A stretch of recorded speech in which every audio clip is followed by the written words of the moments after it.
Mukunda jewellery మొట్టమొదటి factory outlet హనుమకొండలోనే అతిపెద్ద jewellery mart December 14న గొప్ప ప్రారంభం. అందమైన జీవితం కార్యక్రమానికి స్వాగతం. నమస్తే కళ్యాణ్ నమస్తే గారు. జయ గారు. అయితే ఇక్కడ ఇంకొక చిన్న విషయం చెప్తున్నానండి. ఎందుకంటే మనం ఆ అమ్మాయి వివరాలు గోప్యంగా ఉంచాలి కాబట్టి ఆడపిల్ల జీవితం కదండి. Right. తన చిన్ననాటి కథ అది మళ్ళీ ఇప్పుడు రిపీట్ అవుతోంది. సో ఆ అమ్మాయికి అసలు ఏం చేయాలి, ఎవరితో మాట్లాడాలి, ఎవరితో చెప్పుకోవాలి, చాలా వరకు ఫేస్ చేస్తున్న ఇష్యూ కళ్యాణ్ గారు. ఇది మీకు కొంత అవగాహన వచ్చి ఉండొచ్చు. ఎందుకు అసలు అమ్మాయి మాటల్లోనే వినేద్దాము. చేయండి సో ఒకసారి కాల్ చేసేస్తానండి. చేయండి జయ గారు. హలో హలో, స్రవంతి గారండి. అవునండి. నేను జయానమ్మ అందమైన జీవితం ప్రోగ్రామ్ నుంచి సుమన్ టీవీ నుంచి కాల్ చేస్తున్నాను. అవునా మేడం, థ్యాంక్స్ మేడం, మీరే నాకు కాల్ చేస్తున్నారు. అవునమ్మా, అవునవును. బాగున్నావు తల్లి? అసలు బాలేదు మేడం,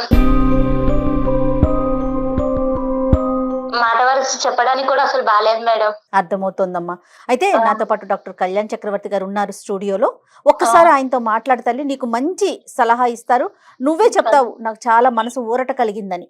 ఓకే ఓకే మేడం, అలాగే మేడం. ఓకే అమ్మా, సుమా మాట్లాడు. చెప్పమ్మా, ఏంటి సమస్య? సార్ నా పేరు శ్రవంతి సార్. స్రవంతి. నాకు ఎలాంటి ప్రాబ్లం ఉందంటే చెప్పుకుంటే తీరలేనంత ప్రాబ్లం ఉంది సార్. నిజంగా అసలు మీరు నాకు కాల్ చేస్తారు అనుకోలేదు, బట్ ఇప్పుడు మీరు కాల్ చేసి మాత్రం చాలా హెల్ప్ చేశారు సార్. చెప్పు నాన్న, సమస్య తప్పకుండా ఏంటి? అమ్మా, నీ చెప్పు. వయసు ఎంతమ్మా? 22 సార్. 22. చెప్పమ్మా, సమస్య ఏంటో చెప్పు. మ్యారేజ్ అయిందా?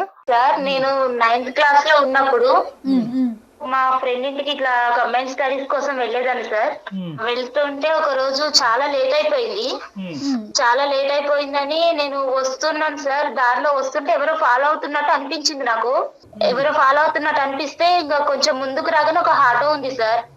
ఆటో ఉండి అతన్ని అన్న కొంచెం ఇక్కడ ఎవరు ఫాలో అవుతున్నట్టు కొంచెం భయంగా ఉంది, జర ఏమనుకోకుంటే కొంచెం నన్ను మా ఇంటి దగ్గర దింపండి అన్న అంటే, అవమ్మా నువ్వు నా చెల్లెలు లాంటిదాన్ని, నేను సేఫ్ గా తీసుకెళ్తానమ్మా అని నన్ను ఆటో ఎక్కించుకున్నారు సార్. ఏ టైం అమ్మా, ఏ టైం అవుతుంది అప్పుడు? నైట్ 9 అవుతుంది మేడం. అయిపోయిన తర్వాత చెప్పమ్మా. 9:30 అవుతుంది మేడం. తల్లి ఆటో ఎక్కించుకున్నారు.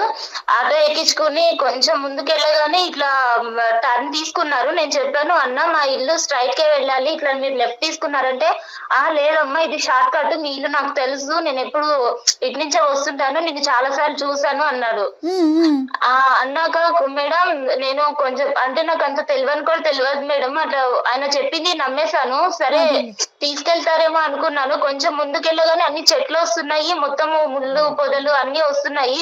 అన్న నాకు మస్తు భయం వేస్తుంది అన్న, జర ఏమనుకోకుండా నన్ను మా ఇంటి దగ్గర దింపేయండి, లేకుంటే ఎక్కడ ఎక్కించుకున్నారు అక్కడనే దింపేసేయండి అని బతిలాడినారు మేడం. బతిలాడితే కూడా లేదు, నువ్వు ఇప్పుడు అరిచినావు అంటే మాత్రము నీకు మామూలుగా ఉండదు, నాది ఎట్లా ఉంటుందో చూపిస్తాను, నీకు చావు ఎట్లుంటుందో అట్లా చూపిస్తాను, సైలెంట్ గా నేను చెప్పినట్టు చేసినావా బతికి ఇంటికి వెళ్తావు, లేకుంటే మాత్రం నీ పని మామూలుగా ఉండదు చూడు అని తీసుకెళ్లి నన్ను లాక్కెళ్ళి ఎలా అంటే అలా నన్ను పాడు చేసేసారు మేడం. చాలా అంటే చాలా ఘోరంగా మేడం. అసలు నాకైతే అన్న నీ ప్లీజ్ అన్న మీ కాలు పట్టుకుంటా అట్లా చేయకండి అన్న, నాకు అసలు నీకు ఎట్లా అనిపిస్తుంది, మీ చెల్లెల్లాగా అనిపించట్లేదు అంటే, ఎవరివే నువ్వు నా చెల్లెలే ఎందుకైతేవే, నువ్వేనా నా అమ్మగా పుట్టినవా అని అడిగిండు. ఎట్లా అంటే అట్లా ఘోరంగా పాడు చేసిండు మేడం. చేసినాక మళ్ళీ నువ్వు ఎవరికైనా చెప్పినావంటే మాత్రం నిన్ను ఇంకా రెండో రోజు నువ్వు మీ అమ్మని చూడవు, మీ ఇంటిని చూడవు, రెండో రోజు తీసుకెళ్లి చంపేస్తాను. ఈసారి నువ్వు ఇంకోసారి ఇట్లా ఇటు నుంచి వెళ్తావు, నేను రోజు నేను పాలైతేనే ఉంటాను, నువ్వు ఎవరికైనా చెప్పినట్టు తెలిసినా లేదంటే నన్ను చూపించినట్టు తెలిసినా నువ్వు ఆ రోజు లాస్ట్ నీకు లైఫ్ ఉండదు, ఇంకా నేను ఆ రోజు చంపేస్తానని బెదిరించింది మేడం. ఇంకా ఇంటికి వెళ్ళినా నెక్స్ట్ డే నుంచి స్కూల్ కూడా వెళ్ళలేదు. ఒక 4 days 5 days అన్నం తినలేదు మేడం. మా మమ్మీ ఏమో మస్తు భయపడుతుంది, ఏమైందమ్మా ఇట్లా ఎందుకు అయిపోతున్నావు, ఎవరైనా ఏమన్నా అన్నారా, ఏమన్నా లొల్లయిందా స్కూల్లో, ఏమన్నా చెప్పమ్మా నాకు అంటే 4 days తర్వాత నేను చెప్పాను మేడం, మమ్మీ నాకు ఇట్లా చేసిన మమ్మీ, ఇట్లా నాకు మస్తు భయం అవుతుంది, నాకైతే ఏడిపోతుంది, ఏం చేయాలో అర్థం కావట్లే, నీకు చెప్దామంటే నువ్వు కొడతావేమని భయం అయింది మేడం. అంటే నేనెందుకు కొడతారా, నేను నీ తల్లిని కదా అని మా మమ్మీ మస్తు ధైర్యం చెప్పింది మేడం. వాడిని చూపించి అన్నది కానీ నాకు ఆ తర్వాత నుంచి వాడు కనిపించలేదు మేడం. కానీ తర్వాత నుంచి కనిపించలేదు. మా మమ్మీ ఆ ఇయర్ మొత్తము ఇంకా నాకు అలానే బ్రతకగా ఇక సరిగా తినకుండా స్కూల్ కాటికి అమ్మే తీసుకెళ్లేదా తల్లి నిన్ను? మొత్తం మా మమ్మీ మేడం ఆ రోజు నుంచి నెక్స్ట్ డే నుంచి మా మమ్మీ జాగ్రత్తగా చిన్న పిల్లలు పట్టుకుని వెళ్ళి స్కూల్ కి దగ్గర దింపి స్కూల్ నుంచి తీసుకొచ్చేది మేడం. భయం అయ్యి ఆఖరికి మా డాడీ కూడా ఇవన్నీ తెలియదు. మా తమ్ముడు ఉన్నాడు మేడం, నాకు ఒక తమ్ముడు ఉన్నాడు, తమ్ముడు కూడా తెలియదు మేడం. ఎవరికి చెప్పలా? ఎవరికి చెప్పలేదు మేడం. మా మమ్మీ చెప్పొద్దు అన్నది, ఎవరితో చెప్పొద్దు, నీ ఫ్రెండ్స్ తో కూడా ఎవరితో ఇట్లా చెప్పొద్దు, వద్దమ్మా ఇవన్నీ అని మా మమ్మీ నాకు చాలా ధైర్యం చెప్పింది మేడం.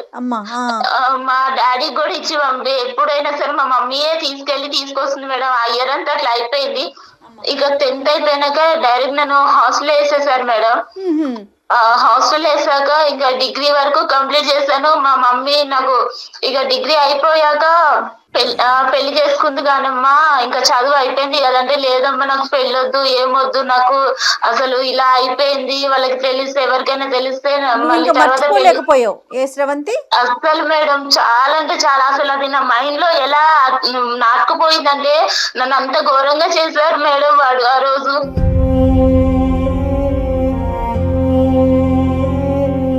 అంత అసలు చెప్పుకోవడానికి కూడా నాకు నోరు కూడా మాటలు కూడా రావట్లేదు. అంత ఘోరంగా అయిపోయింది, వదిలేసే.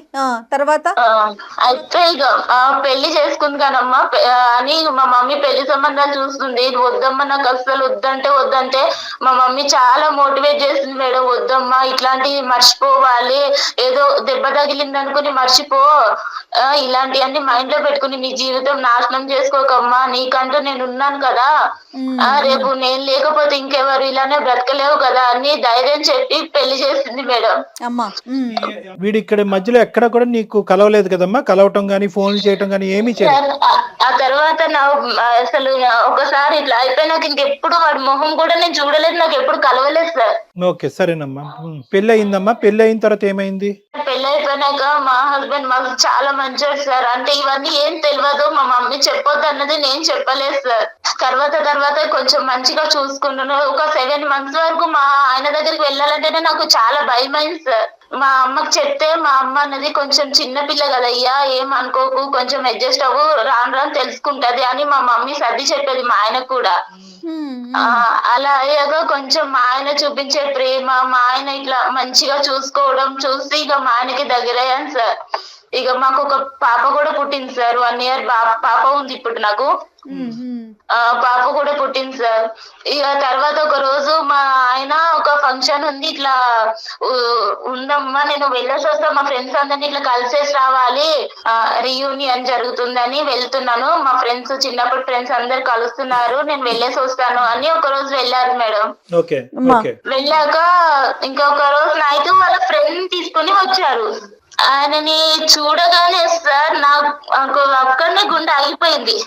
అసలు నాకు చేతుల్లో చెమటలు పట్టేస్తున్నాయి, అసలు ఒళ్ళంతా వణికిపోతుంది.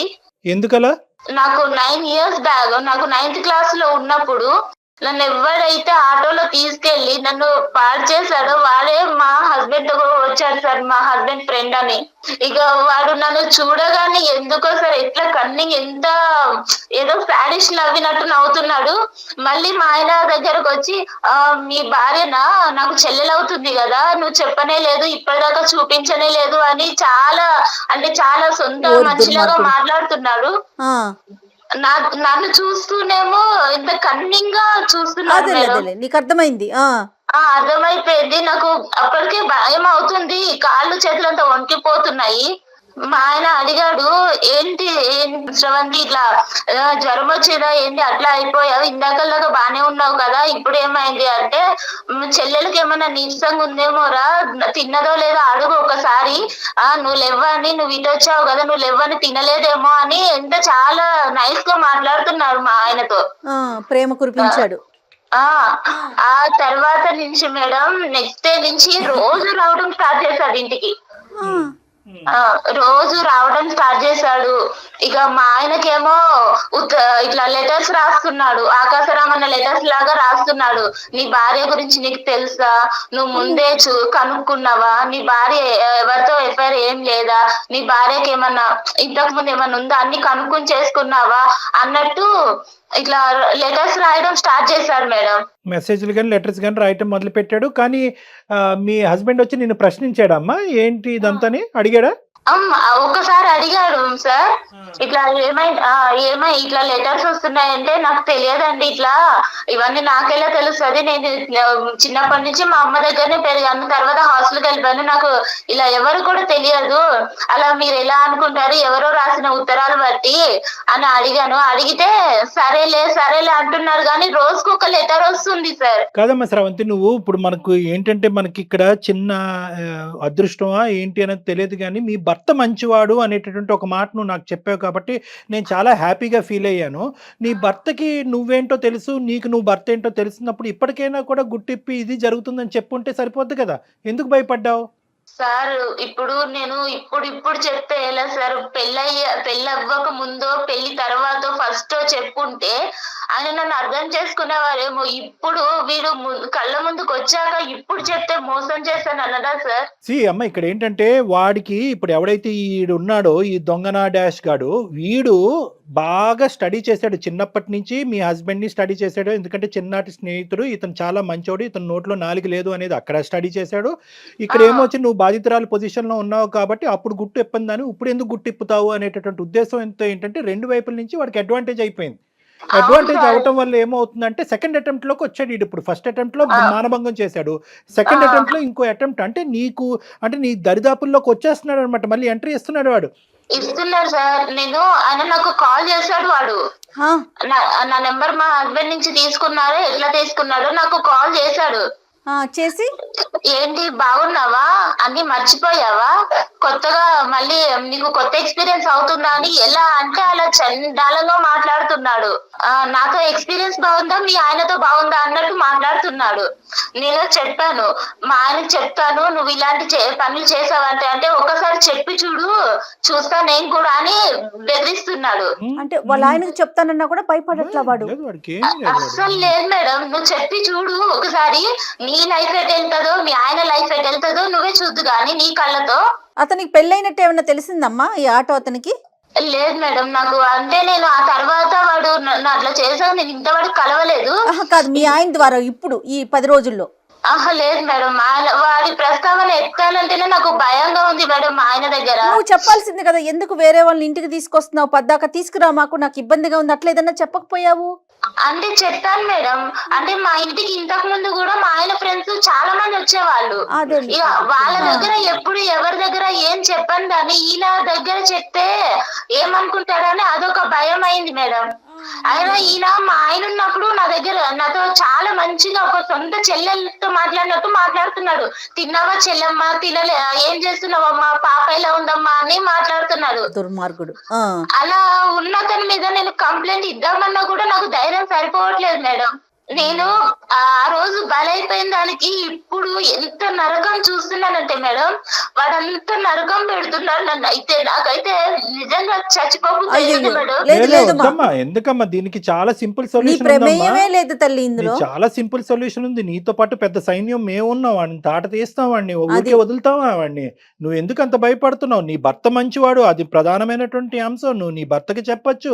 మీ అమ్మ అంటే కనుక ఇద్దరు ఆడవాళ్లే కాబట్టి తమ్ముడికి చెప్పొద్దు, నాన్నకి చెప్పొద్దు అని చెప్పి 10 సంవత్సరాల పాటు కవర్ చేసింది. కానీ లోకం మారింది, పరిస్థితులు మారింది, వ్యవస్థ మారిందమ్మా. ఇక నీ కొండంత అండగా పెద్ద పోలీస్ వ్యవస్థ ఉంది, అందరూ ఉన్నాం. ఎందుకు నువ్వు భయపడతావు? అస్సలు భయపడక. ఫస్ట్ ఆఫ్ ఆల్ వాడు ఎక్కడున్నాడో చెప్పు, నేనే వెళ్ళి కాళ్ళు చేతులు ఎరగొట్టి వస్తా. వాడు ఇక్కడే ఉన్నాడు సార్, మీకు కావాలంటే నేను కాన్ఫిడెన్స్ లో పెడతా, ఒక్కసారి మీరు వినండి సార్ వాడి మాటలు. మేము ఉన్నామని చెప్పొద్దమ్మా, మేము ఉన్నామని చెప్పొద్దు. వాడు ఫోన్ కట్ చేసి పారిపోతాడు. ఈ లోపల మనం వాడు ఎక్కడున్నాడు ఏంటి అనేది ట్రాక్ చేయడానికి ఉపయోగపడుతుంది. నువ్వు మామూలుగా మాట్లాడి ఏమీ లేనట్టుగానే అందమైన జీవితం అని మా ప్రోగ్రామ్ గురించి ఏమీ చెప్పొద్దు నువ్వు.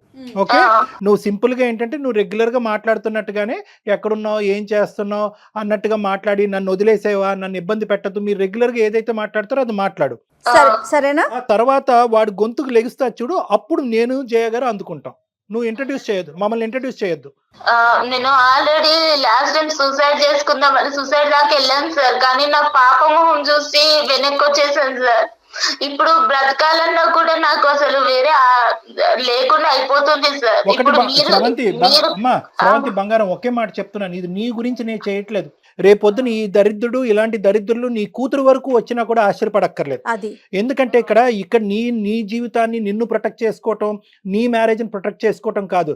ఇలాంటి ఎదవలు ఎక్కడున్నా కూడా వాళ్ళని వెతికి పట్టుకుని మనం వాళ్ళకి శిక్షించాలి. సరైనటువంటి శిక్ష పడేటటువంటి విధంగా నువ్వు ఈ రోజు ఒక సంఘ సేవకురాల్లాగా ఒక సామాజిక పరమైనటువంటి సేవ చేసి మా వరకు వచ్చావు, నీతో పాటు మేము కలిసి ప్రయాణం చేస్తాం. తప్పకుండా. ఈ కేసును మాత్రం ఇది కేవలం నా కేసు అనేటటువంటి విధంగా తీసుకెళ్లొద్దమ్మా. నువ్వు గొంతెత్తి మాట్లాడాలి. ఇది మనం ఖచ్చితంగా వాడిని శిక్షించాలి. కాబట్టి నీ యొక్క తోడ్పాటు మాకు కావాలి. నీలాంటి ఆడపిల్లలందరికీ కూడా ఇలా కూడా నేను బయటికి రావాలని తెలియాలి తల్లి. ఇంకోటి ఏంటంటే దయచేసి నీ మనసులో నువ్వు పోస్ట్ ట్రామాటిక్ స్ట్రెస్ డిసార్డర్ అంటారమ్మా. అంటే ఒక ఆడపిల్లకి ఇలా మానభంగం జరిగినప్పుడు ఆ జ్ఞాపకాల నుంచి బయట పడలేక చాలా మంది ఏంటంటే పెళ్లిళ్ళు చేసుకోరు, కొంతమంది పెళ్లిళ్ళు చేసుకున్నా కూడా సంసారం కూడా చేయడు, మగజాతిని అసహించుకుంటూ ఉంటారు. ఇప్పుడు ఇదేంటంటే దీంతో పాటు వీడు మళ్ళీ నీ ఎదురుగుంటే ప్రత్యక్షమయ్యాడు. ప్రత్యక్షం అవడంతో నీ పాత జ్ఞాపకాలు వచ్చి రేపు నువ్వు కంప్లీట్గా మెంటల్ పేషెంట్ అవుతావు అనేటటువంటిది కూడా మనకు తెలియదు. ఇది నెంబర్ 2. నెంబర్ 3 ఏంటంటే కనుక ఇక్కడ ఫస్ట్ ఆఫ్ ఆల్ నీలాంటి ఆడపిల్లలు ముందుకొచ్చి గొంతిప్పి ఎందుకు మాట్లాడాలి అంటే కనుక ఫస్ట్ మీకు తగినటువంటి రక్షణ కల్పించిన తర్వాత, రక్షణ తీసుకున్న తర్వాత మీరు మాట్లాడండి. నెంబర్ 1. నెంబర్ 2 ఏంటంటే గిల్ట్ తీసేసేయండి. వాడికి ఏదో నువ్వు కోఆపరేట్ చేసినట్టుగా దయచేసి ఫీల్ అవ్వద్దు. నీ మీద ఒక హత్యాయత్నం జరిగింది, మానభంగం జరిగింది నీ మీద. కాబట్టి ఫస్ట్ ఆఫ్ ఆల్ నీ మైండ్లోంచి ఏంటంటే నీ భర్తతో చెప్తున్నప్పుడు కానీ, మాతో చెప్తున్నప్పుడు కానీ, సమాజంలో రేపొద్దున ఎవరైనాతో మాట్లాడే పెద్దలతో మాట్లాడే పరిస్థితి వచ్చినప్పుడు నేను తప్పు చేశానేమో అనేటటువంటి ఫీలింగ్తో నువ్వు బయటకు రా. నువ్వు ఏ తప్పు చేయలేదు. నువ్వు నిన్ను సేవ్ చేసుకోవటమే కాకుండా వీడు చాలా మందితో ఇటువంటి ఆట ఆడుంటే కనుక అటువంటి ఆడపిల్లలందరూ కూడా ఈరోజు బయటకు వస్తారు. ఆ ఆడపిల్లలందరూ కూడా బయటకు రావాలి. వాళ్ళకు కూడా మనం రక్షణ కల్పించిన వాళ్ళం అవుతాం. ఇది ఇప్పటిదాకా నాకు మా అమ్మకే మాత్రమే తెలుసు సార్ ఈ విషయం అనేది. ఇప్పుడు వాడు ఎలా బెదిరిస్తున్నాడంటే నీ భర్తకు చెప్తాను, నీకు లైఫ్ లేకుండా చేస్తాను, మొత్తం ఆ రోజు నేను ఫొటోస్ కూడా తీసాను, మొత్తం అన్ని నెట్ లో పెట్టేస్తాను, నీకు అనేది లైఫే లేకుండా చేస్తాను నేను. నీ భర్తకు చెప్పాక ఒక్కసారి నువ్వు అనుకుంటున్నావు కదా నా భర్త ఉన్నాడు అని, నువ్వు నాకు లొంగట్లేదు కదా, నీ భర్తనే నీకు కాకుండా చేస్తాను అని ఎట్లా అంటే బెదిరిస్తున్నాడు మేడం. నువ్వేమి భయపడకమ్మా, డాక్టర్ గారు ఉన్నారు, సుమన్ టీవీ తరపున మేమున్నాము. అంత చేయాలి అంటే కనుక ఫస్ట్ ఆడు ఉండాలి కదమ్మా. ఫస్ట్ అదంతా మేము చూసుకుంటాం. ఇప్పుడు వరకు నువ్వు ఒక్కదానివే లోపల యుద్ధం చేసావు. ఇప్పుడు మాకు చెప్పిన తర్వాత మేమేమి ఇలా చేతులు కట్టుకుని కూర్చోం కదా. మేము తీసుకోవాల్సిన స్టెప్స్ మేము తీసుకుంటాం. కాబట్టి అవన్నీ ఆ భయాలన్నీ తీసి పక్కన పెట్టు. నీకు పూర్తి స్థాయిలో సంరక్షణ అనేది మా తరపు నుంచి ఉంటుంది. వాడిని ఎక్కడైతే శిక్షించాలో, ఎలాగైతే లోపల పెట్టాలో అదంతా మేము ఆలోచిస్తాం. ఓకేనా? నేను చెప్పినటువంటి పద్ధతిలో వాడికి ఫోన్ కలిపంతే. మేమేమి బ్యాక్గ్రౌండ్ లో మాట్లాడం. ఓకే సార్, అలాగే కలుపుతున్నాను సార్. కల్పమ్మ. వాడి పేరేంటమ్మా? వాడి పేరు శ్యామ్ సార్. శ్యామ్. కల్పమ్మ చెప్పు.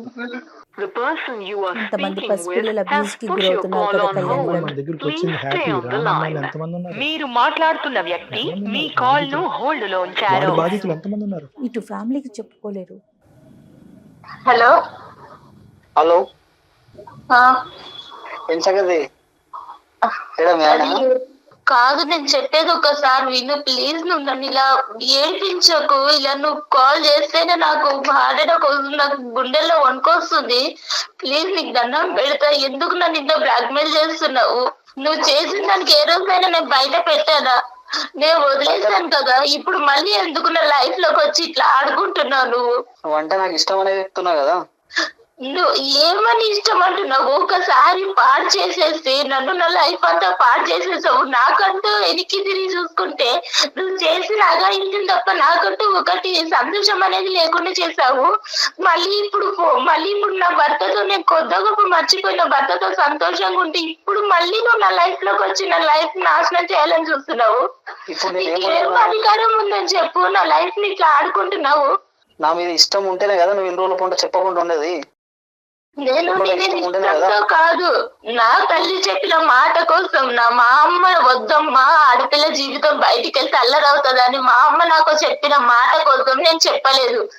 నాకు అవన్నీ సంబంధం లేదు. ఒప్పుకుంటున్నావా లేదా? నీ బండారం మొత్తం బయట పెడతా, మీ ఆయనకు మొత్తం చెప్పేస్తా. నేను నీకు దండం పెడతా, ఇలాంటివన్నీ చెయ్యకు ప్లీజ్, నన్ను వదిలేసాయి. అవన్నీ నాకు సంబంధం లేదు. నేను నిన్ను కోరుకుంటున్నా, ఒక్కసారి నువ్వు కావాలని కోరుకుంటున్నా. నువ్వు వస్తావా లేదా? నేను రమ్మంటావా నన్ను? నేను రాలేదు. నీకు దండం పెడతా ప్లీజ్. ఇంత రిక్వెస్ట్ చేస్తున్నాను కదా, చిన్నప్పుడే నువ్వు నచ్చినావు. ఇప్పుడు నువ్వు ఇంకా చాలా అందంగా ఉన్నావు. ఇప్పుడు నువ్వు కావాలని కోరుకుంటున్నా. లేదు అంటే నీవన్నీ నా దగ్గర ఉన్నాయి. అన్ని బండారం మొత్తం బయట పెట్టేస్తా నేను. మీ ఇంట్లో ఆడవాళ్ళు ఉండరా? నీకు అమ్మ అక్క చెల్లి ఎవరు లేరా? అవన్నీ నీకు సంబంధం లేదు. నువ్వు ఒప్పుకుంటున్నావా లేదా? నీ అన్ని బయట పెట్టమంటావా? ఏం బయట పెడతావు? నాకు చచ్చిపోమంటావా చెప్పు? ఎందుకు ఇంత ఏడిపిస్తున్నావు? నేనేమన్నా అన్యాయం చేస్తానా నీకు అసలు? నేనంటే ఇష్టం ఉంటేనే కదా నువ్వు ఇన్ని రోజుల పాటు సైలెంట్ ఉన్నది. నేను అంటే ఇష్టం ఉండి కాదు సైలెంట్ గా ఉన్నది. నా భర్త మీద గౌరవంగా నేను సైలెంట్ గా ఉన్నాను. ఇప్పుడు నేను కావాలనుకుంటున్నా. నేను ఏం కావాలనుకుంటున్నా? నేనేం వస్తువులు అనుకుంటున్నావా నువ్వు కావాలనుకోవడానికి? నేను ఇంకొక భార్యని నీకు తెలుసా? కనిపిస్తుందా? ఇంటికి వచ్చినప్పుడల్లా చెల్లెమ్మ అని పిలిచి నా భర్త ముందు నీకు అలా ఎలా మాట్లాడాలనిపిస్తుంది? నేను ఇలానే ఉంటా. నాకు కావాలనుకుంటున్నా. నువ్వు ఇప్పుడు అందంగా ఉన్నావు కాబట్టి నువ్వు కావాలనుకుంటున్నా. అప్పుడు నీ చెల్లి అందంగా ఉంటే ఎవరి దగ్గరికైనా పంపిస్తావా? నాది ఇంతే. నేను ఇంతే. నా వరుసనే ఇంత. నీకు ఇష్టం వచ్చినట్టుంటే సరిపోతుందా? వేరే వాళ్ళు ఇష్టాలు అర్థం చేసుకోవా? వేరే వాళ్ళ బ్రతుకులు నాశనం అయిపోతే అని ఆలోచించుకోవా? ఒప్పుకుంటున్నావా లేదా? ఒకటి చెప్పు. లేదు నీ దండం పెడతా. నన్ను వదిలేస్తే ఏం ఒప్పుకోవాలి? నాకు భర్త ఉన్నాడు, పాపం ఉంది. వచ్చేసి నీ ఇష్టం, నీ లైఫ్ నీ ఇష్టం. ఏం ఇష్టము? నా బ్రతుకే నాశనం చేసేసరికి ఇంకా ఏమి ఇష్టం ఉంటుంది? ఇంకా నాశనం అయిపోతుంది, ఇంకా గలీజ్ అయిపోతుంది. మరి ఇవన్నీ మీ ఆయన ఇంకా ఘోరం అయిపోతుంది. మరి హలో బాబు. హలో బాబు. హలో ఎవరు సార్? నేనా? నువ్వెవరు చెప్పు, నీ పేరేంటి? సార్ నా పేరు శ్యామ్ సార్. Right okay. నా పేరు డాక్టర్ కళ్యాణ్ చక్రవర్తి. నేను సుమన్ టీవీ అందమైన జీవితం నుంచి మాట్లాడుతున్నాను. మీకేం సంబంధం సార్? అమ్మాయి అదే సంబంధం ఏంటి అన్నది నేను చెప్తాను. ఇప్పుడు వరకు ఆ అమ్మాయి గొంతిప్పలేదు, ఇప్పుడు గొంతిప్పి మాట్లాడింది. ఆ అమ్మాయి తరపున మేము ఉన్నాము. అసలు ఎవడ్రా నువ్వు?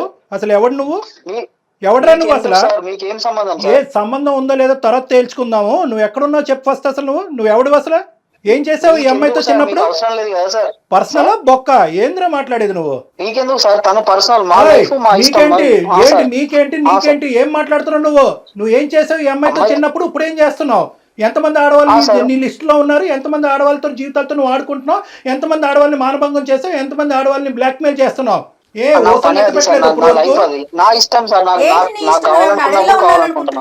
ఊసలు లెక్క పెట్టలేదు నువ్వు ఇప్పుడుకొచ్చి. మక్కలు ఎరదంటారు. ఎవరంటారు సార్? చూసుకుందాం. ఏం మాట్లాడుతున్నావు నువ్వు? చూసుకుందాం సార్. ఏం చేస్తారో చేసుకోండి సార్. ఏం చేస్తారో చేసుకోవాలట కళ్యాణ్. ఏం చేస్తారో చేసుకోండి.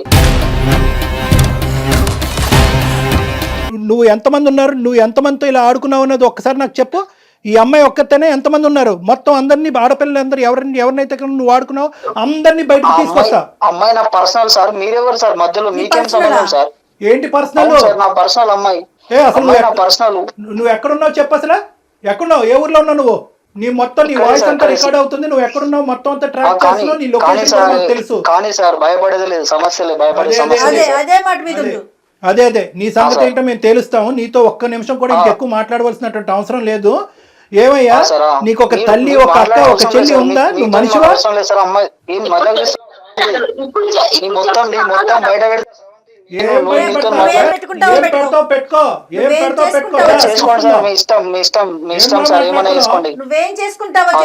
బయట పెడతావా? ఏం బయట పెడతారా?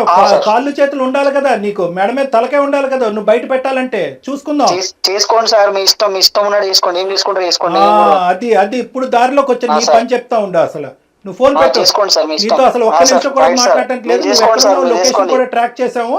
నీకు ఇప్పుడే పోలీసులు వస్తారు. నీకు నువ్వు ఎలా బతికి బయట పడతావో చూద్దాం. కాదు శ్యామ్, అసలు నువ్వు మనిషివేనా? ఉన్న బంధాలు విలువలు అన్ని ఇంత దిగదా? చిచి, అసలు మాట్లాడటానికి మాట్లాడటం ఏం లేదు. ఓకే సార్, మీతో కూడా నేను మాట్లాడాల్సిన అవసరం లేదు సార్. Right sir.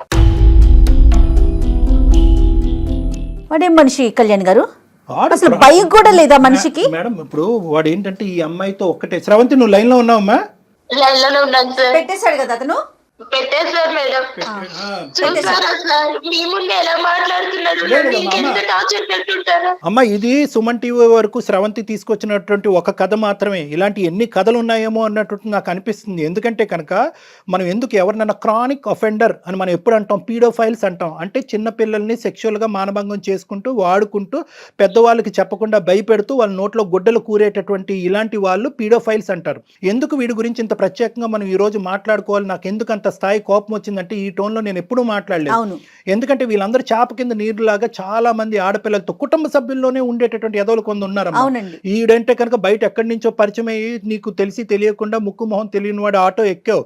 నీలాంటి ఆడపిల్లలు ప్రధానంగా గుర్తుపెట్టుకోవాల్సినటువంటి ముఖ్యమైనటువంటి అంశం ఏంటంటే ఇటువంటి వాళ్ళు ఉంటారు, తస్మాత్ జాగ్రత్త. మీ ఎడం వైపు కుడివైపు ఎక్కడన్నా ఉంటారు, మీ కుటుంబంలోనే ఉంటారు, మీ స్నేహితుల మధ్యలో అన్నా ఉంటారు, స్కూల్లో అన్నా ఉంటారు, ఆటో డ్రైవర్లు రిక్షా డ్రైవర్లు లాగా ఉండొచ్చు. తస్మాత్ జాగ్రత్త అనేది ఈరోజు నీ ద్వారా మేము అందరికీ చెప్పేటటువంటి మెసేజ్. వీడిని ఎందుకు క్రానిక్ అఫెండర్ అన్నానంటే వీడు అప్పుడు తప్పు చేశాడు. ఈ మధ్యలో అంటే నువ్వు 9 సంవత్సరాలు 10 సంవత్సరాల పాటు ఏర్పడినటువంటి గ్యాప్లో ఎక్కడ కూడా వాళ్ళు మార్పు రాలేదు. ఎందుకంటే కనుక వాళ్ళకి ఇచ్చేటటువంటి బలం ఏంటంటే మీలాంటి ఆడపిల్లలు నమ్మి అక్కడికి వెళ్ళటం అనేటటువంటి ఒక బలం అయితే మీరు మీ తల్లులు ఏంటంటే ప్రాణభయాలతో పరువు భయాలతో ఏంటంటే ఇది గుప్పుట్లో పెట్టేసి ఇలా కప్పేస్తారు చూడు, బయట ప్రపంచానికి తెలియకుండా. అది మీ వరకు మీకు న్యాయం అనిపించవచ్చు, ఏదో జరిగిపోయిందమ్మా వదిలేద్దామమ్మా పెళ్ళి అని చెప్పి పెళ్ళి అవ్వాలనేటటువంటి దాస్తారు చూడు, అది వాళ్ళ బలం. ఆ బలంతో ఏంటంటే ఈరోజు మళ్ళీ 9 సంవత్సరాల తర్వాత ఆడు మీ ఆయన్ని బాగా స్టడీ చేశాడు, నిన్ను బాగా స్టడీ చేసి మీ ఆయన దగ్గర మార్కులు కొట్టేసేటటువంటి విధంగా కొట్టేసి ఎక్కడా కూడా 0.5% పశ్చాత్తాపం కూడా పొందకుండా నిన్ను మళ్ళీ ఈరోజు మళ్ళీ ఇచ్చేయడానికి ట్రై చేస్తున్నాడు. సో ఇలాంటి వాళ్ళకి మనం ఎప్పుడు కూడా గుర్తుపెట్టుకోవాల్సింది ఏంటంటే మనం జాగ్రత్తగా ఉంటాం, రెండోది గొంతు విప్పి మాట్లాడటం. ఎందుకంటే ఇప్పుడున్నటువంటి వ్యవస్థలో అమ్మ ఏదో స్రవంతి ఇక్కడికి వచ్చేసి చెప్పేసింది అని పబ్లిక్ అందరికీ చెప్పేసి నీ ఫోటోలు ఇవన్నీ చూపెట్టడం జరగదు. అందుగురించే ఏంటంటే చాలా గోప్యంగా ఉంటుంది, ఇలాంటి అంశాలు కూడా చాలా గోప్యంగా ఉంచుతాం అనమాట. పోలీస్ వ్యవస్థ కూడా చాలా గోప్యంగా వస్తుంది, ఇన్వెస్టిగేషన్ చాలా గోప్యంగా ఉంటుంది. మీ పరువులు ఎక్కడికి పోవు. నువ్వు అవన్నీ దాచిపెట్టేసి ఈరోజు ఆఖరికి నీ ప్రాణాల మీద తీసుకొచ్చి నీ భర్తకు కూడా చెప్పనటువంటి పరిస్థితికి తీసుకొచ్చావు. అర్థమైందమ్మా? సో నీ ఇక్కడ భయపడవలసినటువంటిది ఏమీ లేదు. వాడి లొకేషన్ ఏంటి, వాడు ఎక్కడుంటాడు ఏంటి మొత్తం ట్రాక్ చేసాం, మనం ట్రాక్ చేశారు మన వాళ్ళు. సో ఇప్పుడే ఇమీడియట్గా నువ్వు ఫోన్ పెట్టేసిన తర్వాత నువ్వు ఎక్కడుంటే చెప్తే కనుక మా వాళ్ళు నీ దగ్గరకు వస్తారు, నిన్ను మా దగ్గర తీసుకొస్తారు. ఇక్కడి నుంచి మనం పోలీస్ స్టేషన్కి వెళ్దాము, తగినటువంటి కంప్లైంట్ ఇద్దాము, వాడిని వెంటనే కటకటాలు వెనకట్లు పంపించేటటువంటి ప్రయత్నం చేద్దాం. దీనికల్లా నువ్వు ధైర్యంగా ఉండాలి తల్లి, అదొక్కటే నువ్వు చేయాల్సింది. నువ్వు ధైర్యంగా ఉండాలి, నువ్వు మాట్లాడాలమ్మా, మాట్లాడాలి. అంతే కదా కళ్యాణ్ గారు? అలాగే సార్, అలాగే మేడం. ఓకే ఓకే, మీరు ఒక్కసారి హెల్ప్ చేసి పెడితే నా ప్రాణాలు కాపాడాలి సార్. వాడు బెదిరింపులు వాడి కోసం నీ ప్రాణం ఎందుకమ్మా పణంగా పెట్టాలి? ఇది మా బాధ్యత, ఇది మా బాధ్యత. నీకు ఒక కూతురు ఉంది, నీకు ఒక జీవితం ఉంది. నువ్వు కూడా కొద్దిగా స్వార్థంగా ఆలోచించాలి. వాడెవడో ఎదవ వల్ల నువ్వు ఈరోజు ప్రాణాలు తీసుకోవాల్సినటువంటి అవసరం లేదు. ముందుకురా, రాణి లక్ష్మీబాయి లాగా ఫైట్ చేయి, నీతో పాటు మేము ఉన్నాం. ఖచ్చితంగా సుమన్ టీవీ ఉంది, డాక్టర్ గారు ఉన్నారు, అందరం ఉన్నామమ్మా. వ్యవస్థలో ఉన్నాం మనమేమి ఎక్కడ మనుషులు లేని చోట కాదు ఉన్నది. ధైర్యంగా ఉండు, నువ్వు ధైర్యంగా ఉండు. నెక్స్ట్ ఏం చేద్దాం అనేది ఆలోచిద్దాం, సరేనా?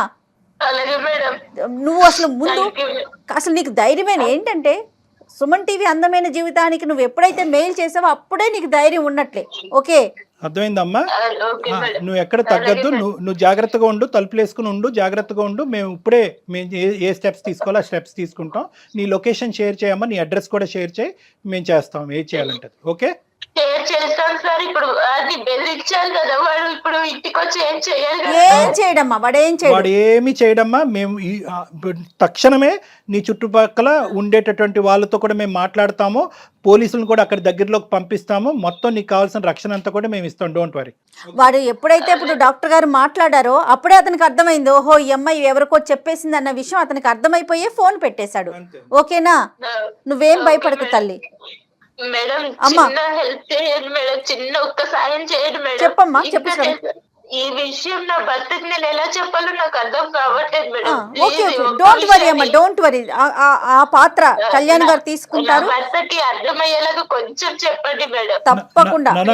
అన్ని జాబ్స్ కంటే ఈ రోజు మాకు పెట్టినటువంటి అన్ని జాబ్స్ కంటే ఈజియెస్ట్ ఉద్యోగం అదొకటే, అదే జాబ్. ఇప్పుడు మీ భర్తకి చెప్పడం చాలా సులభం. అది మా ద్వారా మేము టేకప్ చేసి ఇంత చేసేటటువంటి వాళ్ళు అది చెప్పడం. నీ పెళ్లికి కానీ నీ జీవితానికి కానీ ఎటువంటి డోకా లేదు. మీ భర్తకి సరైనటువంటి పద్ధతిలో మేము చెప్తాం. డాక్టర్ గారు ఎలా కన్వే చేయాలో అలా కన్వే చేస్తారు. అతని ఓకే, సపోర్ట్ కూడా మనకు ఉంటది. ఓకేనా? అలాగే నువ్వు ధైర్యంగా ఉండు. ఓకేనమ్మా, బాయ్ అమ్మా, టేక్ కేర్. ఓకే సార్, అలాగే సార్. Bye bye. కళ్యాణ్ గారు ఇప్పుడు నెక్స్ట్ ఏం చేద్దామండి? నో అమ్మా, మన ఇమీడియట్ గా ఇప్పుడు అమ్మాయి ఫోన్ పెట్టేసింది, లొకేషన్ కూడా షేర్ చేసి ఉంటుంది Okay, okay. అమ్మాయికి. అక్కడికి మన మనుషులను పంపించడం, ఈ లోపల మనం పోలీస్ కంప్లైంట్ ఇచ్చేసి పోలీసులను కూడా తీసుకుని మనం కూడా ప్రత్యేకంగా అక్కడికి వెళ్దాం. రైట్ అండి, థ్యాంక్ యూ సో మచ్. నమస్తే. సుమన్ టీవీలో మీ పర్సనల్ అండ్ బిజినెస్ ప్రమోషన్స్ కోసం కింది నెంబర్కి కాంటాక్ట్ చేయండి.